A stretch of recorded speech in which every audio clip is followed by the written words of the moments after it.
Oke, selamat malam teman-teman semua. Apa kabarnya di malam hari ini? Sehat? Selamat malam, sehat Bu Mariani. Sehat ya. Alhamdulillah. Syukurlah kalau begitu. So, selamat datang bergabung pada acara Forum Metamind edisi bulan Maret tahun 2024.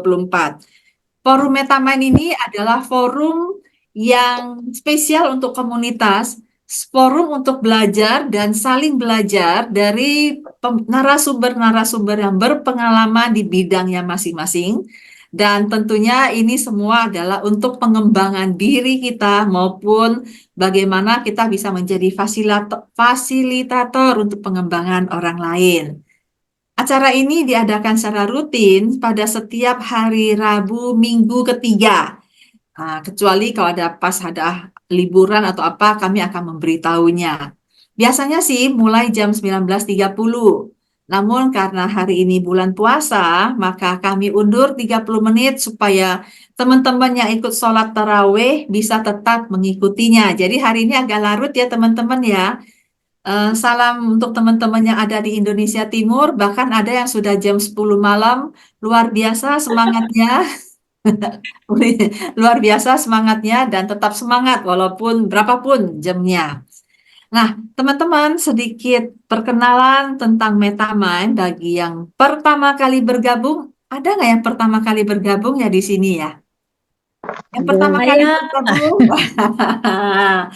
Bu Maria Efrasia atau siapa yang pertama kali bergabung? Saya pertama kali, Bu.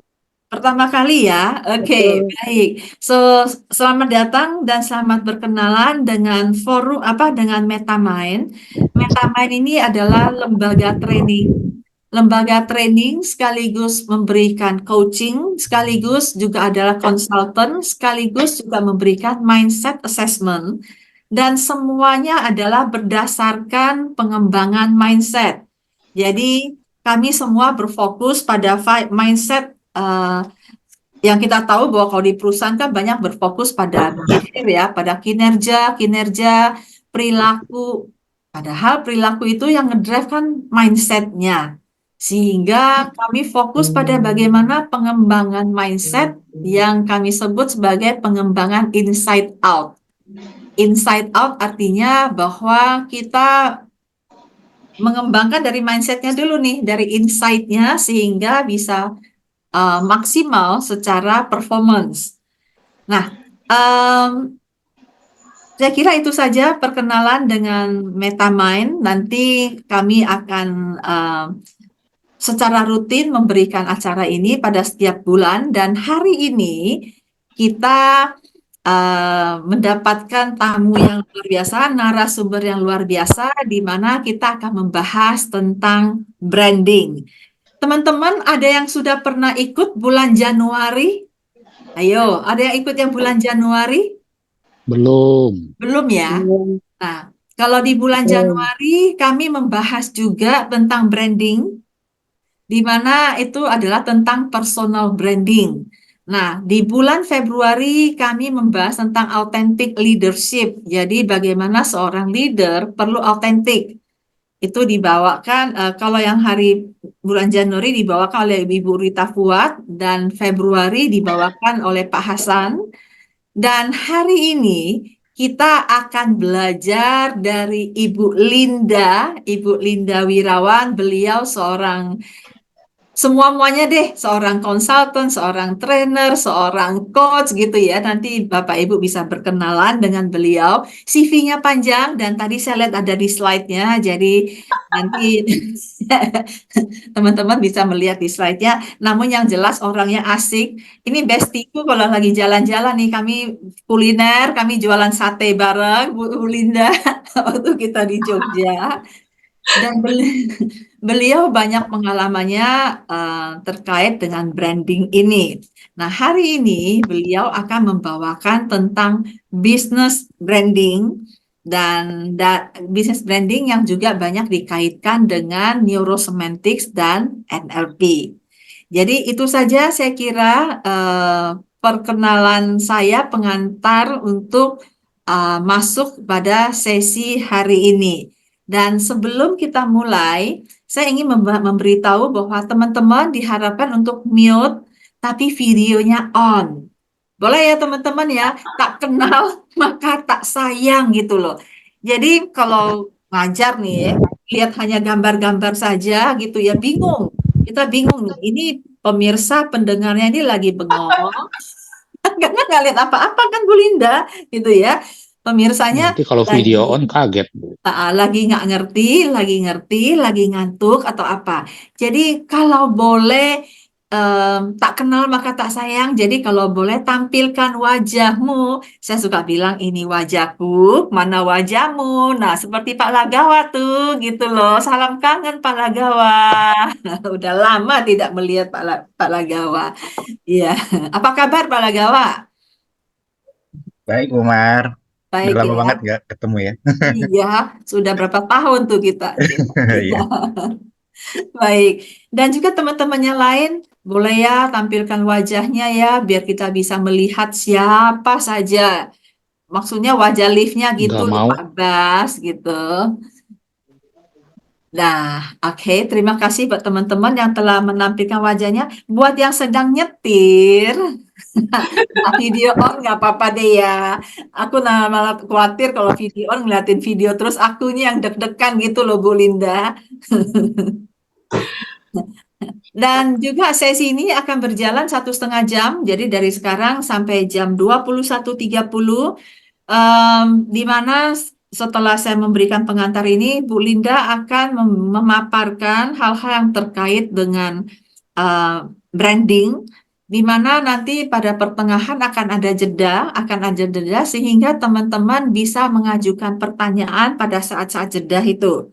Bila seandainya di pertengahan teman-teman, ada yang mau saya tanya ini, silakan ketik di chat corner, di ruang chat. Nanti saya akan membacakannya untuk supaya membacakannya pada sesi-sesi jeda nanti.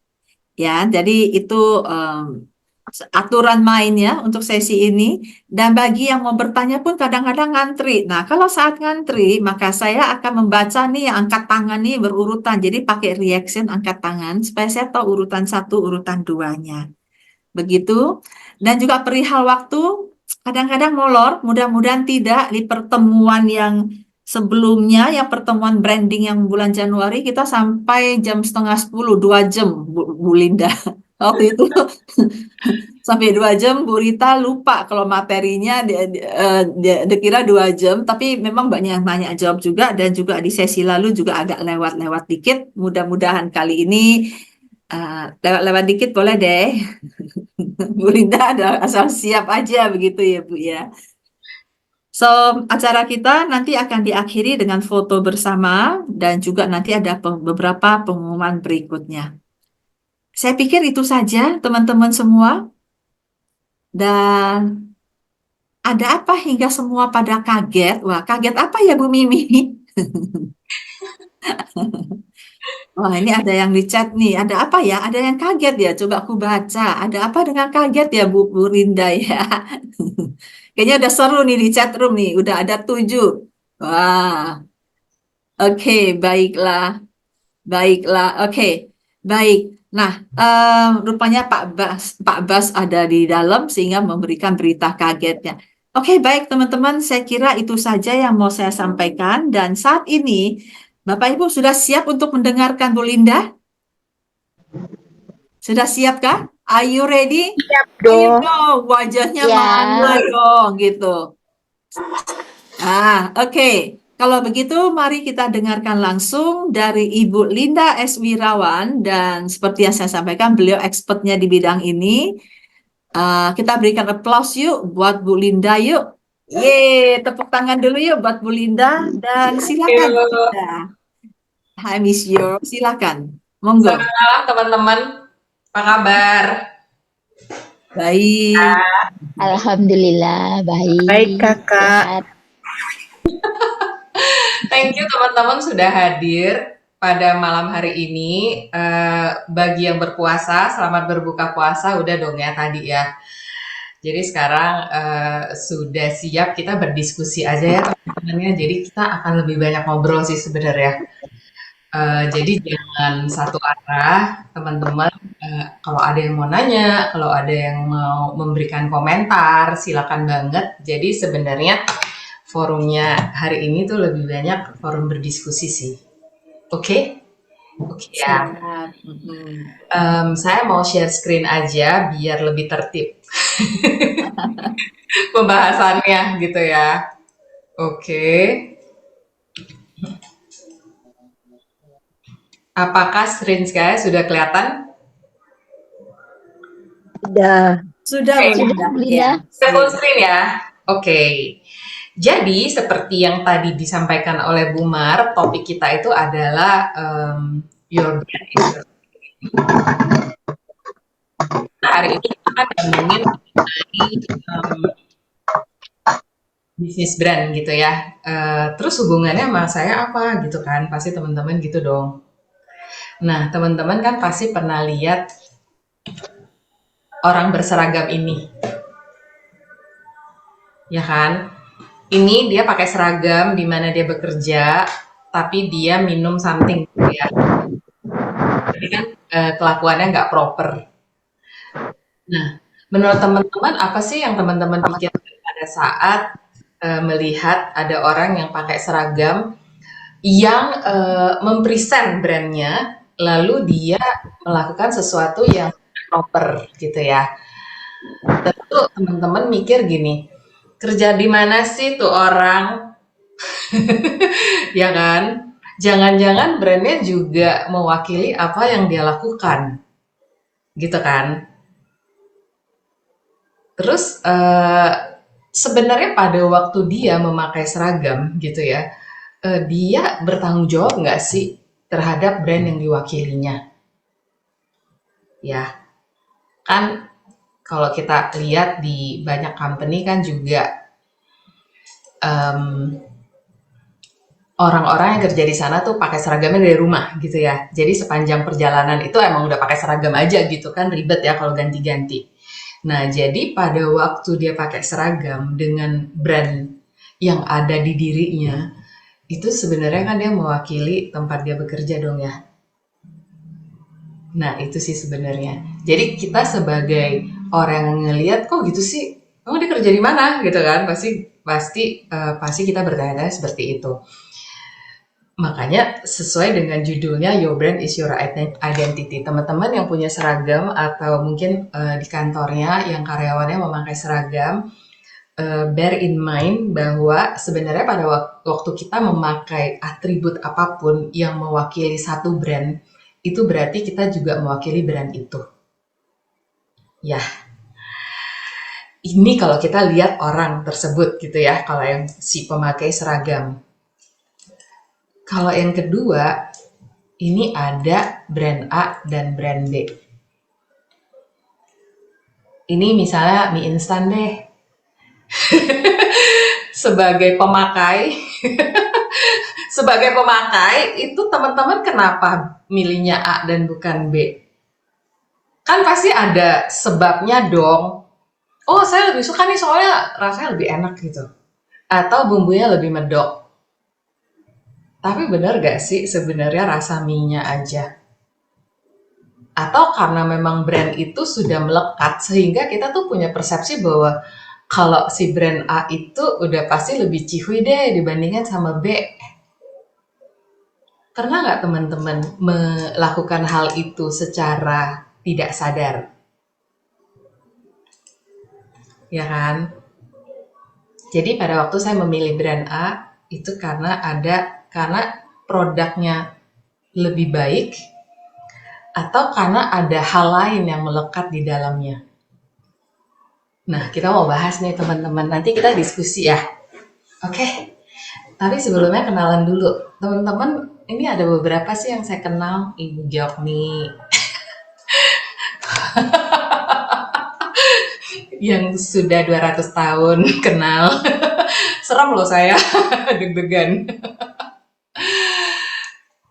Jadi sebelum kita masuk ke topik, ini sekilas saya, sehari-harinya saya komisaris di Indodana, peer-to-peer lending, sebuah fintech gitu ya. Tapi saya juga melakukan beberapa konsultansi dengan si platform yang online ini gitu. Di antaranya ada GLG, ada Knowledge Reach, ada Alpha Sites. Ini semuanya online sih. Lalu saya juga ngajar teman-teman di beberapa tempat, terutama di financial institution karena background saya banker gitu ya.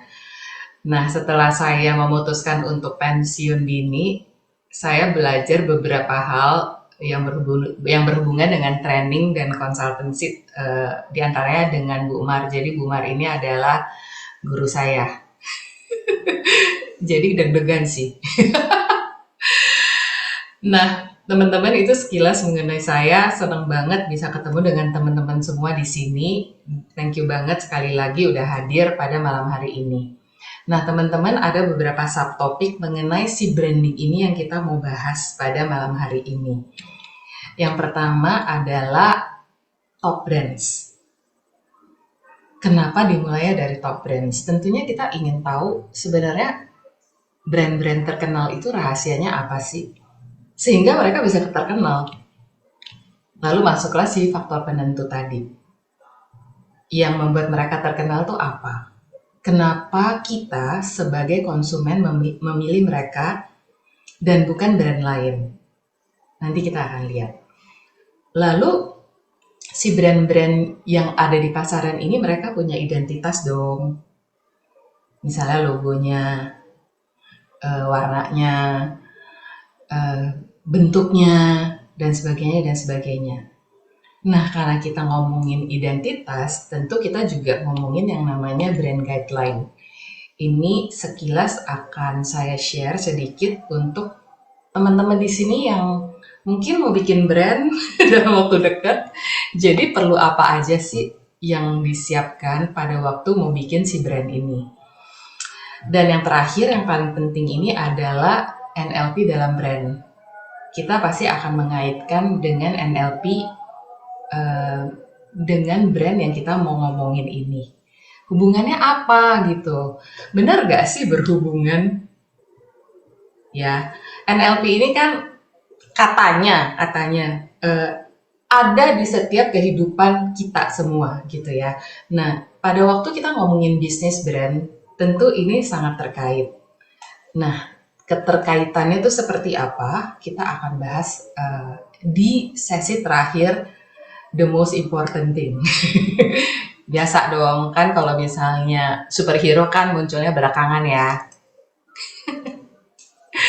Oke, jadi kita akan mulai aja langsung dari yang pertama, top brands.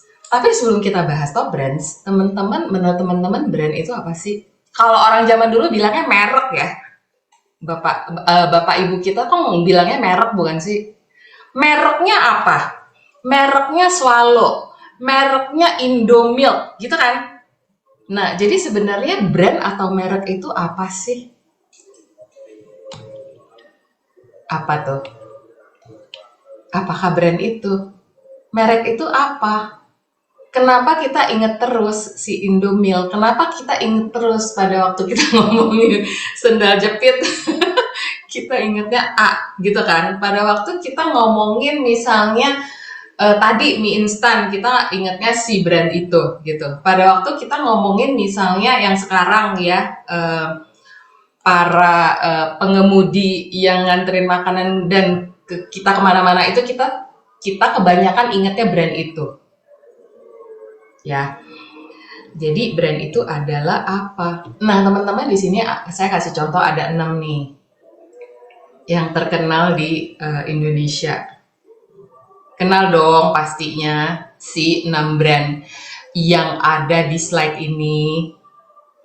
Tapi kita mau lihat ya, sebenarnya si 6 brand ini mewakili nggak sih apa yang akan kita sebutkan ini? Dia itu adalah identitas sebuah produk atau layanan. Jadi pada waktu kita bilang yang di sebelah kanan BCA, bank dong, ya kan? Pertamina, bensin, solar. Telkom Indonesia, apa? Telkom Indonesia kan sekarang udah banyak tuh ya, bukan cuman sekedar telepon. Kalau dulu kan telepon tuh, Telkom lo nomornya berapa? Kan dulu gitu tuh. Sekarang kan karena berkembangnya diversifikasi produknya mereka kan juga cuman telepon yang ada di rumah aja dong si Telkom ini. Tapi mereka juga punya berbagai macam produk dan layanan additional dari si main produk itu. Gitu ya. Nah, kalau kita bilang Tokopedia, kan kita langsung tahu dong sebuah toko online. Gojek, tadi kita udah bahas. Indomie, nah ini, ya kan? Terus dia tuh adalah pembeda dengan produk atau layanan lain. BCA, beda dong dengan BRI, dengan Mandiri, dengan Permata, dengan DBS, dengan Citibank. Indomie, beda dong dengan mie sedap. Mie apalagi.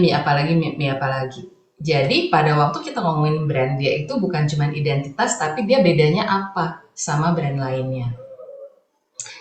Terus yang ketiga lebih seru nih, sebenarnya pembentuk opini publik terhadap produk atau layanan. Benar gak sih? Kalau yang mie yang itu ya, lembek banget mie-nya. Ya kan? Dia nggak secuy dibandingkan dengan mie favorit saya. Opini kan, opini publik yang terbentuk karena mereka pemakai atau pemakan kalau kata bapak yang tadi. Nah, yang terakhir adalah dia membangun kepercayaan publik. Ya, kita kan sering dengar nih, kalau saya beli brand A, itu udah pasti jaminan. Nggak mungkin produknya rusak, nggak mungkin produknya kadaluarsa, nggak mungkin susunya asem. Harganya sih lebih mahal, Bu, tapi itu adalah penjamin bahwa dia baik-baik aja. Jadi walaupun misalnya ada produk lain yang harganya slightly lebih murah misalnya, saya mikir sih, teman-teman sering dong dengar itu. Ya kan? Jadi sebuah brand itu selain identitas, selain ngebedain dia dengan produk dan layanan lain, dia juga sebenarnya bisa membentuk opini publik terhadap dirinya. Dan orang-orang yang pakai produk-produk itu percaya atau enggak terhadap brand tersebut. Kan kadang-kadang tuh suka gini nih, selama ini sih kayaknya baik-baik aja produk yang selama ini saya pakai. Tapi kok belakangan jadi nggak oke ya? Ya kan? Nah, itu kan juga sebenarnya kepercayaan publik itu bisa bergeser dong pada waktu terjadi sesuatu dengan si produk atau layanan itu. Oh, saya pikir mereka itu oke banget loh kalau misalnya dalam soal layanan. Tapi pada waktu saya komplain, kenapa saya nggak diladani ya? Membentuk opini publik dan sebenarnya membangun kepercayaan publik itu tuh bisa bergeser. Ya, jadi yang nomor 2, 3, dan 4 itu teman-teman memang bisa berubah dari waktu ke waktu tergantung si brand itu ngapain. Oke? Itu tadi sebenarnya brand itu apa sih gitu ya. Nah, teman-teman, kita kan sebenarnya kita pengen belajar ya dari brand-brand yang ada di luar sana. Top brand tuh ngapain sih sehingga mereka tuh bisa menjadi top brand.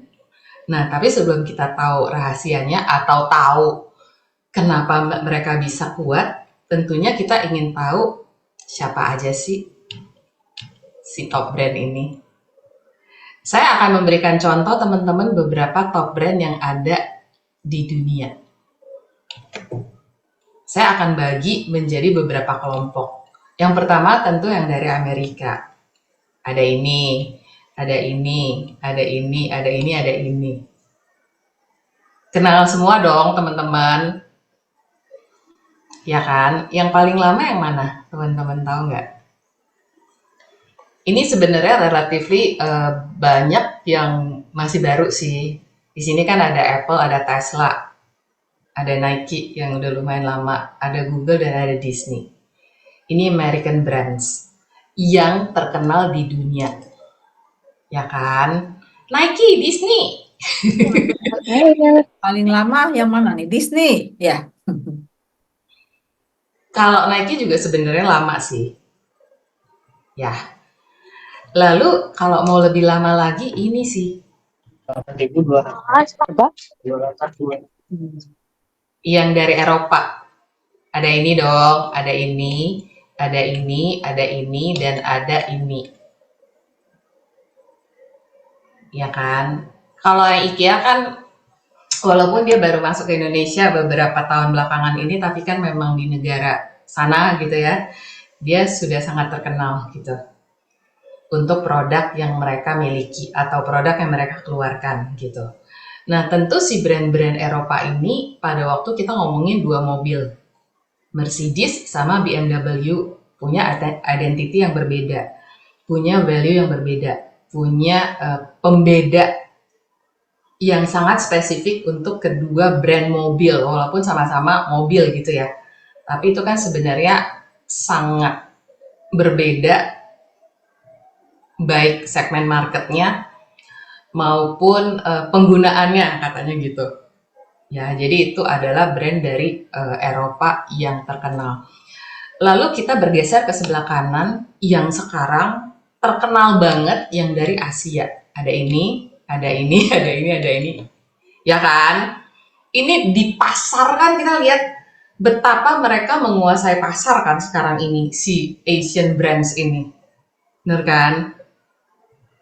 Dengan harga yang relatif lebih terjangkau dibandingkan dengan yang kiri.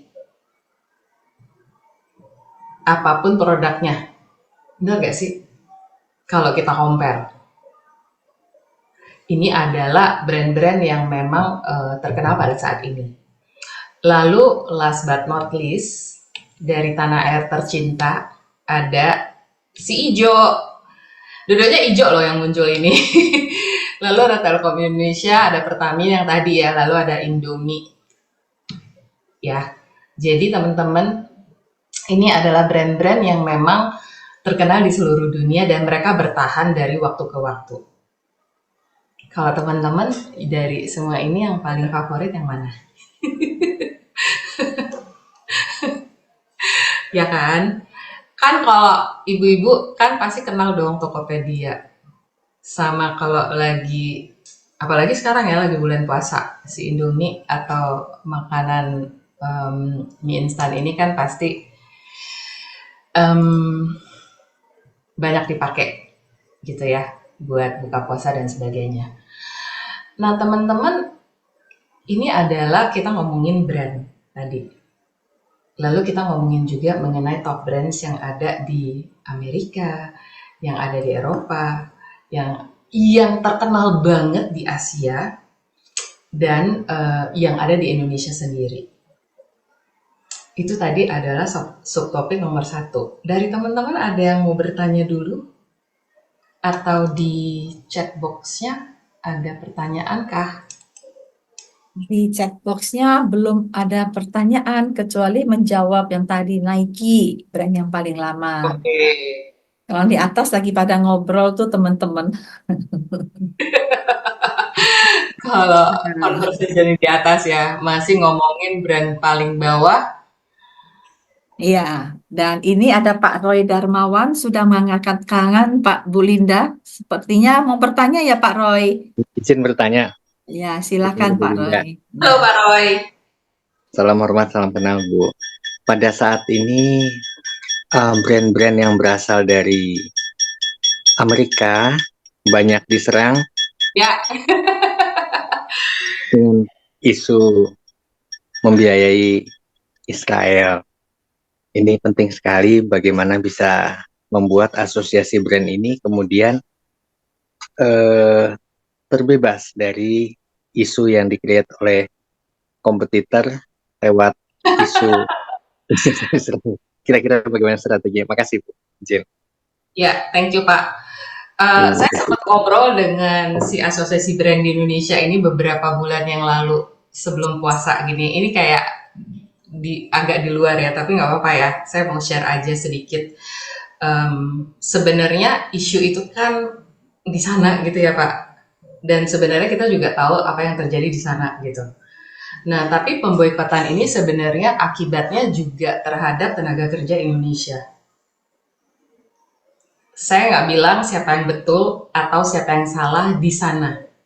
Sebenarnya si asosiasi ini juga tidak membahas itu. Jadi perang ini yang salah siapa, yang benar siapa, enggak. Kita nggak ngomongin itu.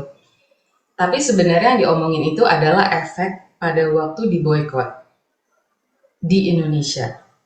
Yang terjadi itu adalah tenaga kerja Indonesia itu banyak yang kehilangan pekerjaan. Poin itu. Ya, jadi sebenarnya asosiasi itu sedang ngobrol juga dengan pihak Indonesia terkait untuk efek yang ditimbulkan. Saya katakan efek yang ditimbulkan ya, bukan penyebab di sana siapa yang benar, siapa yang salah. Karena pada waktu kita ngomongin efek yang timbul, itu yang mengalaminya itu adalah orang Indonesia. Dan pada waktu orang Indonesia itu jobless, baik Palestina maupun Israel, kasarnya gini, emang dia tahu bahwa ada sekian puluh ribu family yang terimpact. Itu sih, itu yang bisa saya share pada waktu saya ikut di forum tersebut gitu ya. Jadi sebenarnya isunya more to how to protect our own people dari akibat yang ditimbulkan. Jadi kita ngomongin itu yang salah siapa, yang benar siapa, itu kekejaman apalah, itu memang betul. But then yang perlu dipikirkan juga itu adalah bangsa kita sendiri sebagai akibat kalau kita melakukan suatu tindakan. Itu sih Pak yang saya bisa share for now. Moga-moga cepat selesai ya. Tapi terus terang aja memang banyak usaha yang dilakukan sih Pak untuk supaya bisa meredam itu. Gitu. Makasih Bu. Oke, jadi teman-teman ini adalah top brands yang ada di dunia gitu ya. Nah, kita pengen tahu dong sebenarnya ya, melanjutkan yang si top brands ini rahasianya apa sih sehingga mereka bisa bertahan dan malah berkembang kan? Kita mau lihat ya.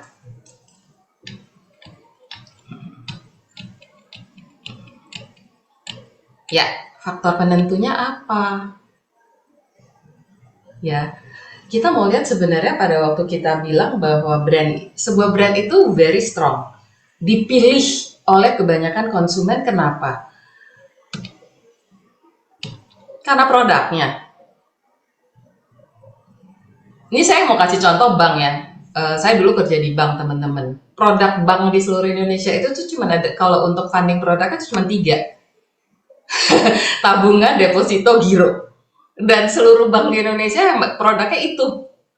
Ya tentu pasti ada fasilitinya seperti kalau sekarang kan banyak internet banking, mobile banking, apalah, a lot of things gitu. Lalu ada produk investasi. Tapi produk itu kan sebenarnya mirip. Ya kan? Jadi sebenarnya brand itu menjadi kuat karena produknya atau ada hal lain. Atau ini bunga banknya lebih tinggi. Kalau kita beli consumer goods soalnya odolnya lebih murah. Sama-sama pedes tuh. Kan rasa mint tuh kalau odol. Jadi kenapa saya mesti beli yang mahal? Kalau si odol itu sama-sama rasa mint dan rasa pedes. Ya, kita ngomongin produknya odol, harganya lebih murah yang baru lahir. Oh, tapi tahu nggak sih ya, kalau misalnya si odol yang baru lahir ini isinya dikit loh, walaupun tulisannya berat bersih sama dengan yang dikatakan oleh si brand yang udah lama itu. Jadi kalau misalnya saya nanyain benar nggak sih ini lebih sedikit atau lebih banyak, si orang-orang sana juga nggak bisa jawab tuh. Ya, nah layanan untuk sebuah produk itu atau sebuah brand itu juga seperti apa? menentukan nggak sih sebenarnya saya mau terus beli si brand itu atau saya mau pindah aja? Ya kan, pada waktu saya ke customer service atau saya ke call center, saya dilayani dengan baik atau enggak? Customer experience, beda ya sama layanan. Customer experience itu adalah titik dari sebelum dia beli, dan setelah dia beli. Itu memenuhi nggak sih keinginan saya sebagai konsumen? Ya, jadi benar nggak sih sebuah brand itu menjadi kuat karena produknya lebih baik, harganya lebih murah atau lebih affordable, layanannya lebih baik, customer experience itu cihui banget di setiap titik. Atau ini, kan kita sering ya gini, gue tuh beli ya barang itu karena ya lo tau nggak ya promosinya itu oke banget. Kemakan iklan gue itu. Berarti kan marketing dan advertising strateginya oke dong sampai kita kemakan iklan. Benar nggak sih teman-teman? Tapi pada waktu misalnya saya udah beli, iklannya oke banget, marketingnya menarik banget, tapi pada waktu barangnya sampai ke saya ternyata nggak semenarik seperti yang diiklankan. Apakah hal itu bikin saya untuk meripit? Untuk membeli barang tersebut? Itu yang perlu dipikirkan oleh kita kalau kita itu punya brand. Gitu ya teman-teman. Nah pada waktu kita beli satu barang atau satu layanan deh gitu kan kita melihat dari yang kelihatan dong, elemen dari si brand tersebut. Logonya, packagingnya, marketing, campaign-nya, dan sebagainya. Ini yang disebut dengan si brand identity. Identitas yang dikasih lihat ke publik. Ya, jadi brand identity itu apa?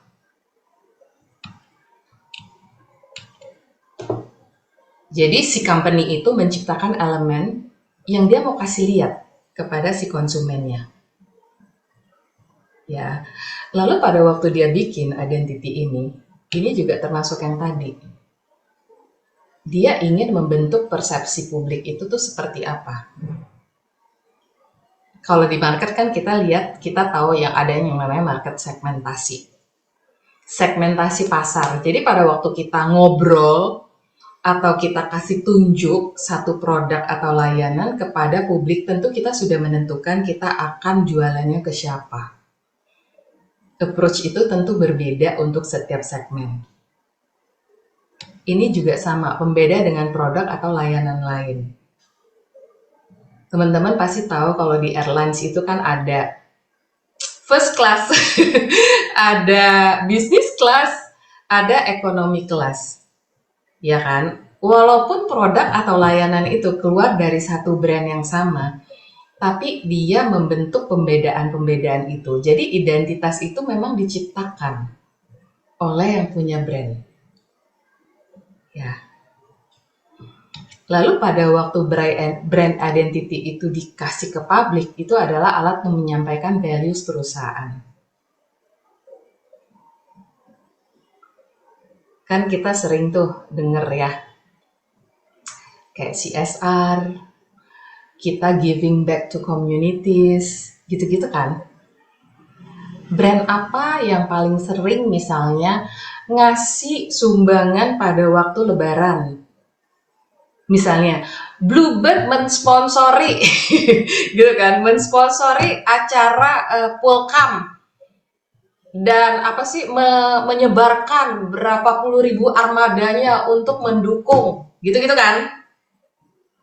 Atau misalnya gini, Indomilk memberikan susu gratis kepada anak-anak balita di kecamatan mana, gitu. It's your brand yang ada ditempelin di sana. Ya kan? Walaupun dia bilang kita memberikan sesuatu kepada masyarakat rame. Tapi ada Indomilknya dong di sana. Ada susu benderanya dong di sana. Jadi values perusahaan itu juga dikomunikasikan kepada publik bahwa kami support community, gitu ya. Nah, tapi sebenarnya si identity ini kan yang kelihatan nih ya teman-teman. Hal ini nggak sih yang paling penting pada waktu sebuah brand dibentuk atau yang menjadikan brand itu kuat? Nah, sebelum identity ini dibuat untuk sebuah brand yang kuat dan bertahan lama, mereka tuh bikinnya ini dulu teman-teman, brand purpose. Brand purpose itu adalah alasan utama sebuah brand dibentuk. Tentu pada waktu kita ngomongin bisnis brand, yang utama itu adalah misalnya gini, of course kita ingin perusahaan kita berkembang, untung, ya kan, mensejahterakan karyawan. Tapi ada nggak sih purpose lain pada waktu si brand ini dibentuk selain untuk mencari untung misalnya?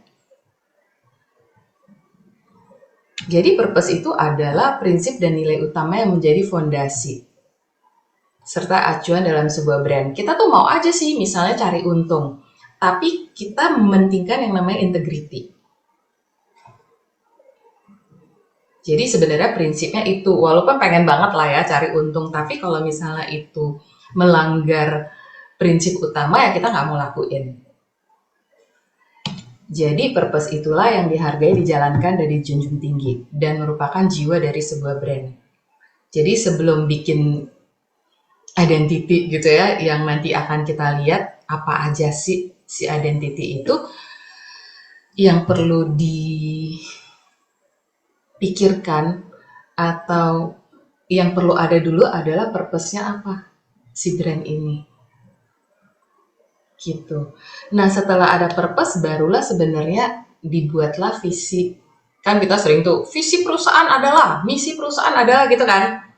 Nah, tapi kan di balik semua itu, sebelum ada visi misi itu adalah purpose-nya apa dulu.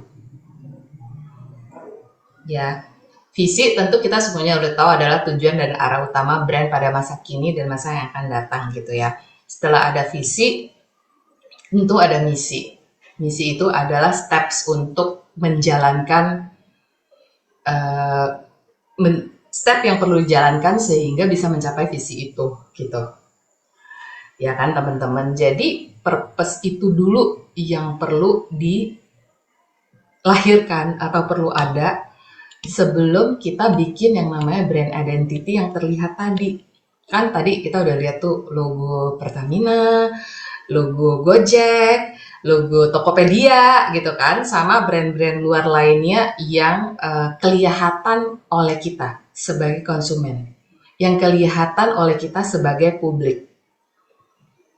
Nah, jadi purpose inilah yang perlu ditentukan terlebih dahulu teman-teman. Tujuannya apa sih pada waktu dibentuk suatu brand, barulah diturunkan ke visi misi, barulah dibentuk yang namanya brand identity yang kelihatan oleh kita semua. Gitu teman-teman. Sampai sini ada yang mau bertanya? Ya, Bu Linda, ada 2 pertanyaan di chat room. Oke, Saya bacakan ya. silakan Bu. Yang pertama dari Ibu Vin. Beliau menuliskan bahwa berbicara brand, ini tadi pas mau mulai sesi yang kedua, beliau menuliskan ini. Berbicara brand, maka kita berbicara apa yang kita punya. Ya, Kita mau mempromosikan produk kita mantapkan produk dulu, atau kita ciptakan brand dulu. Nah, itu thank you Ibu pertanyaannya. Vin udah hadir. Sebenarnya brand itu kan terkait dengan produk yang mau kita ciptakan. Halo Cici Linda. Dede Vin. Dulu kita bersama loh. Oh gitu. Kita bersama loh. Salam kenal, Bu Vin. Jadi menurut saya pada waktu kita punya produk, ya kita kan perlu tahu dulu sebenarnya produk ini kita mau buat siapa. Tujuannya apa bikin produk ini? Tujuannya itu adalah untuk memenuhi misalnya kebutuhan akan satu produk tertentu yang belum ada di market. Nah, pada waktu kita menciptakan produk ini, tentu kita juga menciptakan brand produk ini yang untuk si segmen mana. Mau jualannya ke siapa? Tujuannya bikin brand ini apa? Buat jualan aja kah? Atau kita bikin brand ini nggak mau buat jualan, tapi kita buat CSR? Atau kita bikin brand ini untuk memberikan nilai tambah kepada brand yang sudah ada? Gitu kan. Jadi tujuannya dulu mau ngapain? Gitu. Jadi sebenarnya pertanyaannya si Ibu Vin itu saling terkait. Tujuannya ngapain? Gitu. Kalau menurut saya ya. Gimana Bu Vin? Ah, ya, masalahnya kalau menurut saya untuk menjadikan produk itu suatu brand agak panjang perjalanannya gitu.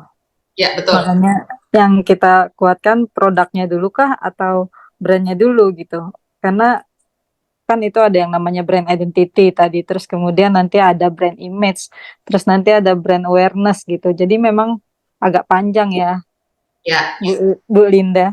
Saya anak buahnya Bu Linda loh dulu. menurut saya si produk itu tetap harus ada brand dulu sih. Karena kalau nggak kan identitasnya tuh akan dikeluarkannya sebagai gimana. Oke.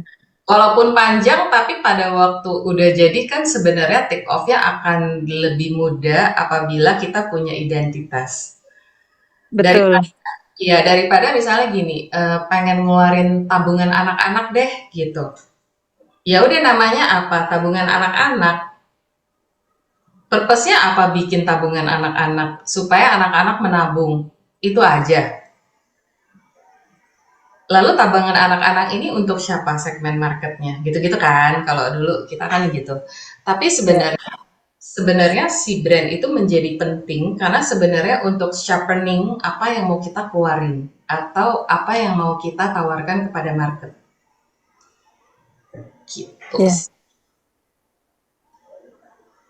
Terima kasih Bu Linda. Terima kasih Bu Vin. Baiklah. Ini ada pertanyaan kedua dan nanti ada yang ketiga, Bu Linda, kalau waktunya bisa untuk 3 pertanyaan. Yang kedua adalah dari Bu Mimi. Beliau menanyakan, brand purpose bisa sama dengan misi kah, Bu? Ini ditanyakan sebelum Bu Linda menjelaskan tentang visi dan misi tadi. Ya, jadi purpose itu dibuat sebelum visi misi, Bu Mimi. Jadi tujuannya dulu, baru ditentukan dong visinya mau apa. Lalu misinya itu tentu menjalankan si visi itu. Tapi tujuannya apa dulu, gitu. Oke, saya melihat Bu Mimi sudah mengangguk. Ya Bu Linda, ya.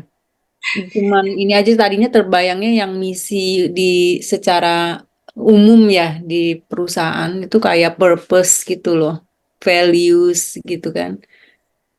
Ternyata agak beda ya termnya. Terima kasih. Terima kasih Bu Mimi. Oke, kita lanjut yang ketiga ya Bu Linda. Ya, silakan Bu. Yang ketiga dari Daniel. Bu, izin tanya, dalam branding itu lebih fokus pada identity maker atau lebih membuat brand yang market driven? Pak Daniel ya. Ya, aku panggilnya Daniel sih. Halo Dan, boleh tunjukkan wajahnya Dan? Mana Daniel? Sebenarnya balik lagi sih Pak Daniel kepada purpose tadi mau ngapain. Fokusnya lebih ke identity maker. Buat apa punya identity maker kalau misalnya purpose-nya nggak ada? Apakah kita mau mengeluarkan sebuah brand hanya untuk identity maker? nggak apa-apa deh, yang penting gue punya nama. Buat apa nama itu gitu ya? Artinya apakah nama itu mau dipakai untuk menjual sesuatu atau membentuk jati diri dari si brand yang mau disampaikan kepada publik, atau lebih membuat brand yang market driven. Tujuannya mau ngapain dulu bikin brand itu, Pak Daniel? Apakah memang pengen mengeluarkan brand supaya menjadi top of mind dari sebuah market? Itu tentu beda dengan kalau misalnya untuk identity saja. Beda dong purpose-nya. Saya ingin menjadi the strongest brand untuk si produk ini. Itu market driven. Artinya saya ingin memenuhi apa yang market mau. Or ya udah deh, saya bikin aja dulu identity-nya. Inginnya apa purpose-nya pada waktu sebuah brand itu dibentuk? Itu ditentuin dulu aja. Ya, jadi pada waktu nanti pas untuk take off-nya itu juga disesuaikan dengan tujuan dibentuknya si brand itu. Ini yang disebutkan dua hal yang sangat berbeda sih. Satu identity saja, yang satu dia akan menjadi market driven. Jadi si brand itu akan mendrive market untuk si produk atau layanan tersebut. Berarti dia akan menjadi pioneer untuk produk atau layanan itu. Gitu bukan maksudnya Pak Daniel? Oke. Boleh disambung atau nanti kehabisan waktu kalau misalnya saya tanggapin? Gimana Bu Mar, apakah waktu kita masih banyak? Ya udah, nanti. Masih ada setengah jam. Kalau sedikit boleh, Dan. Poinnya gini, kalau misalnya ada kita punya produk yang bisa membantu masyarakat luas atau cara yang lebih baik gitu ya, tapi belum tentu cara yang menyenangkan bagi market, tentu tidak market driven. Oke. Ini kan branding ini ketika diterangkan adalah tentang identity dan sebagainya. Apakah yang Ibu Linda maksud itu lebih kita surrender dengan market, atau sebaiknya membuat sesuatu yang melawan arus gitu? Karena kalau purpose ya pasti ada purpose gitu. Ini kan dari segi dan kaitannya dengan neurosemantik. Jadi mana yang lebih dipilih? Market driven atau lebih ke kita membuat identity untuk mengubah cara tatanan dunia ya, misalnya gitu. Kayak misalnya zaman dulu ada mobil Ford, mereka mintanya kuda, tapi Ford berhasil membuat perubahan itu jadi pakai mobil kita sekarang gitu. Nah itu. Oke, saya mau tanya, sebenarnya main fokusnya lebih kemana? Ingin supaya masuk ke market, ya udah deh gue nurut aja sama marketnya maunya apa. Yang penting saya bisa untung. Ada brand kayak seperti itu, nggak apa-apa. It's nothing wrong with that. Or kita mau melawan arus, tapi ini berguna nih, gitu kan, untuk market yang ada. Tentu pada waktu kita memilih yang kedua, ada path, steps yang perlu dilakukan, sehingga itu nantinya bisa diterima oleh market bahwa ini berguna nih. Atau yang A, ya kan? Ya udah deh, kita ikutin aja apa kata market yang sekarang. Tentu brandnya berbeda. Path-nya juga nanti berbeda pada waktu ngangkat brandnya, Pak Daniel. Steps itu sebab akibat sih ya. Jadi pada waktu purpose itu ditentukan, tentu akibatnya juga steps apa yang kita akan lakukan supaya brand itu tuh bisa take off. Karena pada waktu cuman bilang bahwa oke, kita mau bikin brand A nih, yang adalah something new for the market, tentu ada harga yang harus dibayar. Berapa lama, berapa uangnya, energinya, waktunya, dan sebagainya. Step selanjutnya itu apa yang perlu dilakukan dan berapa lama, supaya brand baru ini yang akan berguna untuk market, itu bisa diterima. Karena kalau misalnya kita lihat produk-produk yang ada di market pada waktu pertama kali diluncurkan juga belum tentu diterima loh Pak Daniel oleh market. Ingat nggak pada waktu pertama kali ATM dikeluarkan oleh bank, nggak ada yang mau datang. Perlu edukasi, ya kan? Perlu sosialisasi, itu perlu waktu yang lama sehingga ATM itu tuh akhirnya diterima oleh market dan dipakai. Bukan hanya diterima tapi juga dipakai. Nah, itu takes time. Or ya udah deh kita bikin aja misalnya untuk bank. Teller yang banyak deh. Sehingga orang-orang tuh bisa datang ke bank dan nggak perlu terlalu banyak ngantri karena sebenarnya mereka perlu bertransaksi. Bikin mesin ATM, create a new brand, or ya udah kita memenuhi apa yang market mau. Of course, steps untuk take off, untuk membuat si brand itu take off itu beda-beda jadinya. Gitu.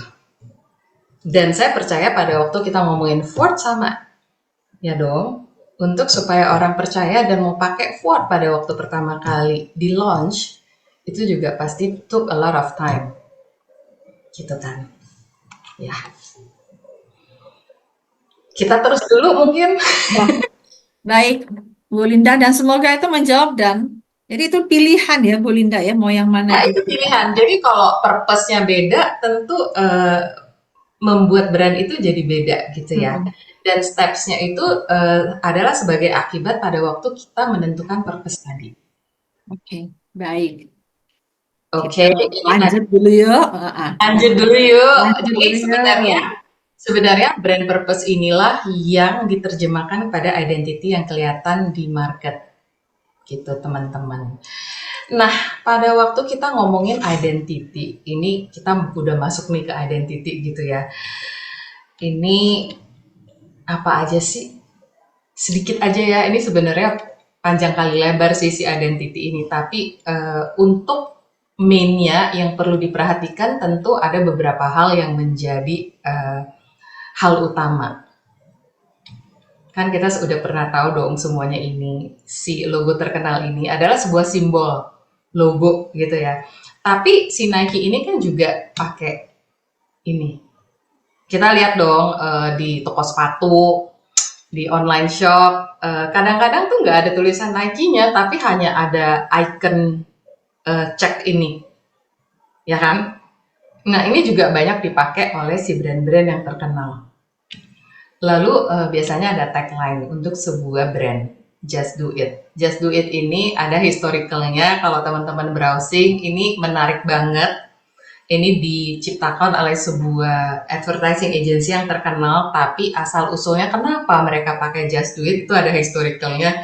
Jadi kalau nanti mau baca-baca mengenai branding, dan ini lucu sih, maksudnya ini menarik sih untuk diketahui gitu.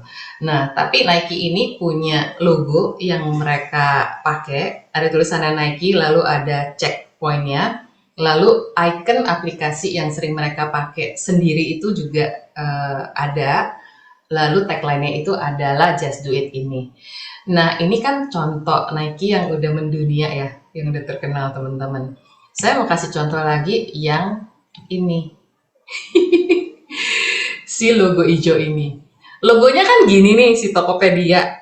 Tapi icon aplikasinya mereka bikin macam-macam loh teman-teman. Ini ada yang gini, disesuaikan dengan kebutuhan dan disesuaikan dengan mereka lagi kerjasama dengan siapa, di mana gitu-gitu kan. Jadi ada yang si burungnya itu lagi memejamkan sebelah mata. Terus ada yang tangannya ada sarangeo gitu-gitu kan.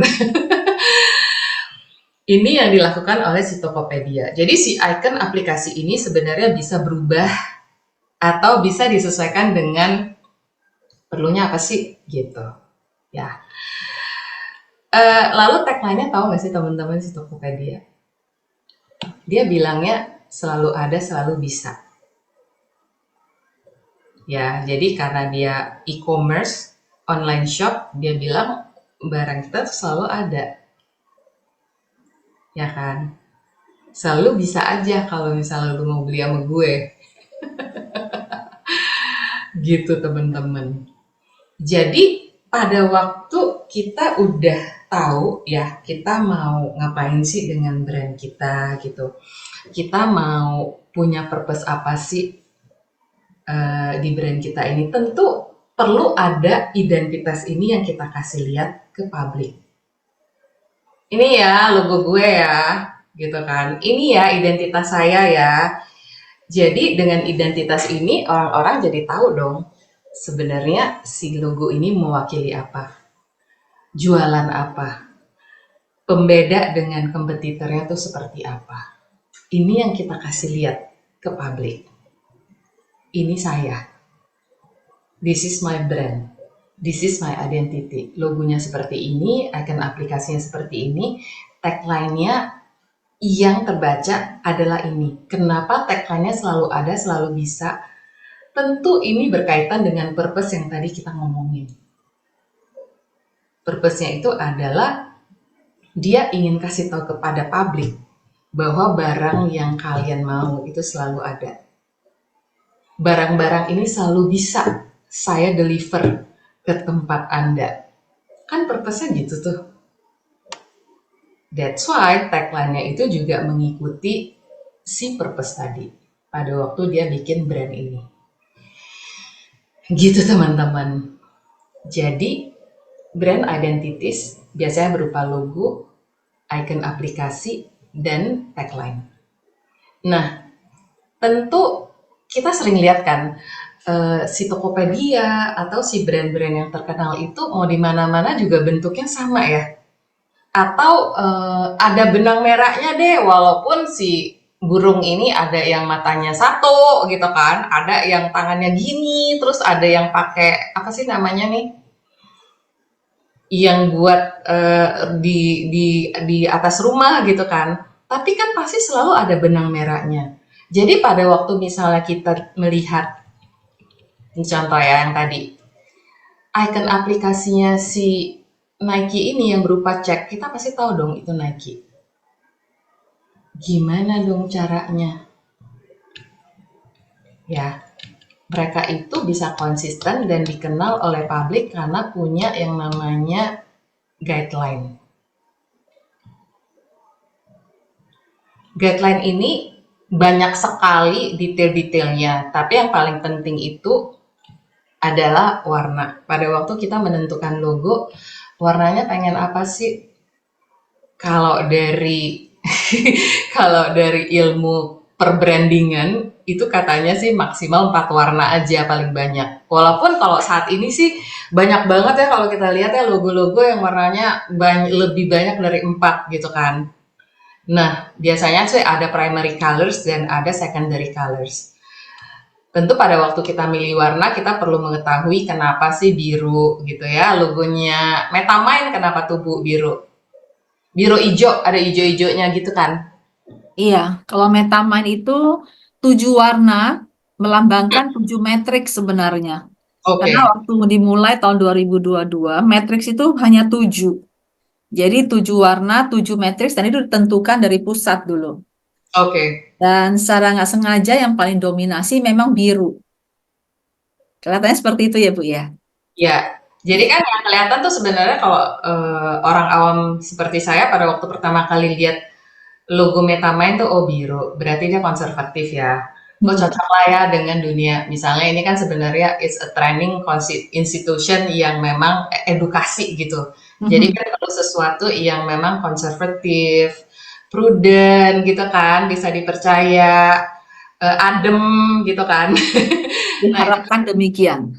Iya, jadi sebenarnya warna itu mencerminkan si brand tersebut gitu ya. Kalau kita lihat brand-brand yang lebih ke consumer goods kan lebih berwarna tuh. Kan merah, orange, ada yang kuning gitu. Tokopedia hijau, yang very bright gitu. Tapi sebenarnya pakem-pakem ini juga bergeser dengan waktu sekarang ini gitu ya. Jadi nggak melulu hitam putih itu menjadi sesuatu yang nggak boleh dipakai oleh misalnya fashion brand. Contohnya Zara. Zara kan black and white dan itu sangat terkenal gitu ya. dengan si brand tersebut. Jadi sebenarnya memang warna ini udah bergeser.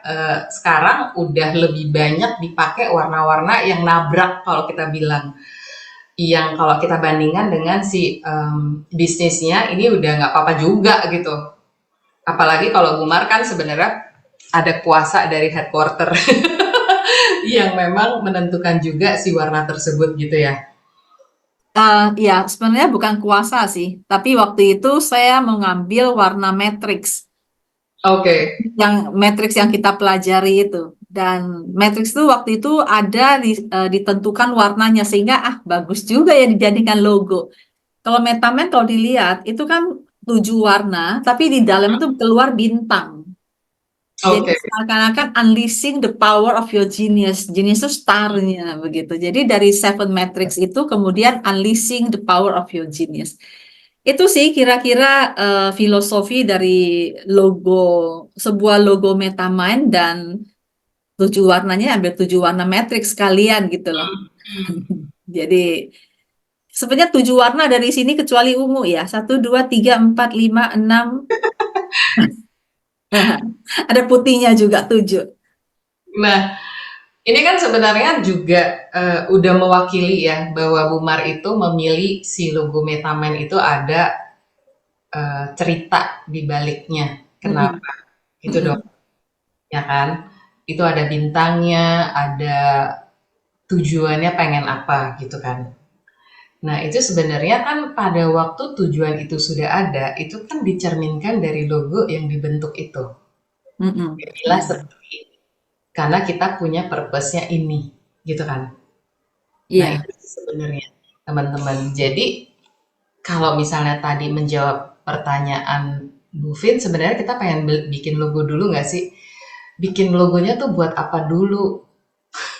Itu jauh lebih penting, gitu kan. Bikin brand itu buat apa dulu? Itu jauh lebih penting. Lalu teman-teman, si logo ini kalau kita ngomongin brand juga sebenarnya bisa lebih dari satu warna ya. Tadi kalau Metamind kan sebenarnya 7 matrix. Nah, ini contohnya Coca-Cola. Kenapa dia pakai merah dan putih? Karena Coca-Colanya hitam. Jadi kan very stands out jadinya. Ya kan? Jadi sebenarnya kadang-kadang ada purpose yang very simple pada waktu dibikin sebuah brand. Nah, yang kedua tentu kita ngomongin tipografi. Ya, ini pasti teman-teman udah tau lah kenapa ada tulisan yang serius, karena memang bisnisnya juga serius. Ada yang lebih lucu, misalnya Disney gitu. Kan dia nggak mungkin dong pakai font yang very serius, orang dia taman bermain gitu kan. Jadi memang disesuaikan dengan si line of business yang dan brand itu gitu. Brand itu mewakili line of business apa gitu. Yang ketiga, tentu kita ngomongin desain logo itu tuh seperti apa sih? Ini kan very unik ya. Tonjolkan keunikan. Apple yang cuman digigit satu hub gitu ya. Padahal dia itu kan produknya handphone, iPad, laptop. Unik banget dong. Yang lainnya Hewlett HP. Ya kan, serius gitu, ya kan. Kalau ini kan Apple is a fruit. Nah, kalau kita baca lagi si ceritanya Apple tuh ada lagi tuh, itu seru juga sih. Kenapa Apple? Gitu ya, nanti teman-teman find it out, dan itu seru sih. Lalu, sorry, salah pencet. Lalu katanya semakin sederhana semakin baik, contohnya Nike ini. Lalu yang perlu diperhatikan juga itu adalah kita tuh stands out gak sih di antara logo pesaing? Ini kan banyak nih logo-logo. Ini kalau kita lihat contoh aja, ada Facebook, ada Twitter, ada Instagram. Itu sebenarnya stands out gak sih logo kita? Atau sama aja dengan logo pesaing kita? Ya kan? Jadi itu hal-hal yang perlu diperhatikan. Yang terakhir itu adalah konteks, ini yang sering lupa. Ini kan si kuning ini kan dia dipakainya itu dia keluar dari tembok. Kita mau nggak kayak gini logo kita atau brand kita?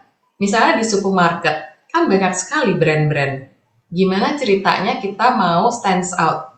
ya kan? Kita bikin dong misalnya gantungan apa gitu yang brand lain tidak lakukan. Jadi konteksnya seperti apa dan kita mau taruh di mana.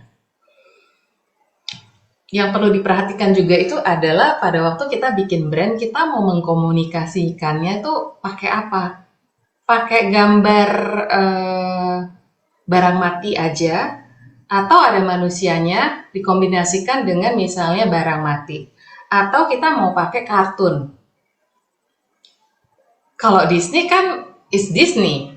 Jadi ya emang dia karakter ya kan, itu yang dia komunikasikan lewat apapun media komunikasi yang mereka pakai. Yang sering dilupakan juga ini adalah voice and tone. Voice ini bukan suara ya teman-teman, tapi adalah more to cara berkomunikasi. Kita ngomongnya ke siapa? Kalau tulisannya itu adalah personality and values dari communication style. Pada waktu kita ngomong ke orang yang senior tentu beda dengan pada waktu kita ngomong misalnya ke anak-anak. Untuk urusan si brand ini. Ya, jadi cara berkomunikasinya itu seperti apa? Kalau tone-nya itu adalah, tone itu adalah ekspresi atau gaya. Jadi bukan nada sih. Ya, komunikasinya kita mau direct, kita mau kenceng, kita mau soft, ya kan? Kalau education institution seperti Metamind-nya Bumar, tentu kita ngomongnya nggak beda dengan kalau misalnya brandnya itu adalah Disney tadi, atau brandnya itu adalah Starbucks, ya kan? Warung kopi gayanya tentu berbeda dengan misalnya sebuah coffee shop yang high end. Itu nggak ada yang salah, nggak ada yang benar. Segmentasinya beda, sehingga voice and tone yang mewakili brand tersebut itu mau disampaikannya itu seperti apa. Itu perlu dimasukkan ke dalam yang namanya brand guideline ini.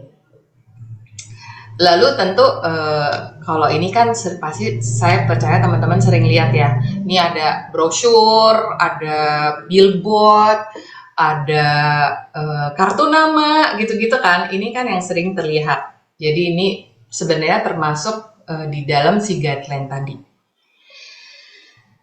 Itu sih teman-teman. Nah teman-teman, kelihatannya singkat si brand identity dan brand guideline ini, tapi kalau dibuat itu sebenarnya takes time.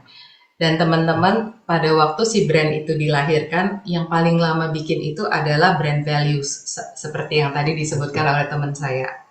Purpose-nya apa, values-nya pengen apa. Itu lebih lama, kalau yang kelihatan ini bikinnya lebih cepat sih. Jadi menentukan purpose yang kemudian diturunkan kepada visi misi itu memang jauh lebih lama dibandingkan dengan yang kelihatan ini. Kan kadang-kadang kita nggak tahu tuh, oh tiba-tiba ada brand baru nih gitu. Ya, menentukan identity-nya itu dilakukan setelah purpose itu ada biasanya. Jadi purpose-nya, values-nya itu tuh jauh lebih lama dibandingkan dengan yang kelihatan ini. Gitu teman-teman. Sampai sini dulu, mau ada yang bertanya dulu sebelum kita masuk ke bagian yang paling seru. Nah, di ruang chat nih ada beberapa, saya perlu menyusur ulang. Tadi pas kita mau mulai ada pertanyaan dari Bu Gyokni. Apa bedanya product innovation dan brand? Transjakarta itu apa? Hanya Bu Gyokni. Dan kemudian di bawahnya juga ada dari Bu Gyokni juga, biar sekalian nih saya bacakan ya. Ini menyambung dari ucapan dari Bu Vin. Topet sering ganti tagline. Sekarang mereka bangga produk lokal. Yang kemudian Bu Gyokni menuliskan, kayaknya bangga produk lokal itu punya nasional deh, soalnya BCA juga pakai. Ya wes, berarti hanya satu pertanyaan saja Bu Linda dari Bu Gyokni, yaitu tentang product innovation dan brand tadi. Oke. Ya, sip. Produk Bu Giong nih, thank you. Produk innovation tentu berbeda dengan brand. Pada waktu kita ngomongin brand as a whole, dan biasanya kita punya sub-brand. Sub-brand itu adalah yang kita sebut kalau di product development itu ya product innovation. Gitu ya. Brandnya apa sih? Kalau tempat dulu kita bekerja itu adalah BCA brandnya. Product innovation-nya apa? ATM BCA. Product innovation-nya apa? Mobile banking BCA.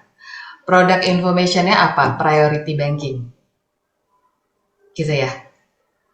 Priority banking actually is a service sih. Layanan. Jadi product innovation-nya apa? Ya kan? Kalau Transjakarta itu adalah menurut saya is a new brand yang diciptakan untuk memenuhi kebutuhan orang-orang di Jakarta tuh. Jadi needs-nya orang Jakarta itu kan macet, ya kan? Jadi dia sebenarnya perlu alat transportasi yang bisa memenuhi keinginan orang-orang Jakarta itu untuk bertransport dari satu tempat ke tempat yang lain dengan lebih cepat. Lalu diciptakanlah si produk itu yang dinamai si Transjakarta. Gitu sih, kalau menurut saya. Tapi produk innovation dan brand itu beda. Brand itu bisa ada sub-brand yang diturunkan dari si main brand itu.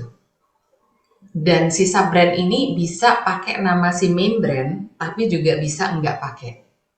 Ini ya, contohnya ada satu bank yang dia punya priority banking namanya Emerald. Kita nggak tahu loh mother brand-nya tuh siapa kalau dia nggak terlalu terkenal, tapi karena sekarang dia terkenal, jadi kita tahu mother brand-nya siapa. Gitu sih.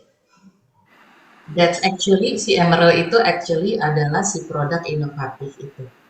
Innovation itu. Oke. Thank you, Linda. Thank you. Aku abisin dulu ya, Bu Mar. Ya, siap. Waktu juga tinggal 12 menit. Semoga keburu. Oke, yang terakhir yang paling seru adalah hubungannya apa sih si brand ini dengan si NLP yang saya pelajari dari Bu Mar. Di NLP ini salah satu hal yang kami pelajari itu adalah yang dinamakan oleh ini neurological levels. Ini apa sih gitu ya? Ini benerin ya Bu kalau saya salah. Ini kalau urusan yang ini saya benar-benar anak baru. Kalau sekarang lebih dikenal sebagai logical levels. Ya, tapi idem podo wae. Idem podo wae. Nah, ini sebenarnya di dalam si NLL ini kami mempelajari seseorang itu merespon terhadap satu kejadian itu seperti apa. Jadi ada 1, 2, 3, 4, 5, 6. 6 steps ini. Nah, terus apa sih urusannya si branding ini dengan si NLL ini gitu? Hubungannya apa gitu ya?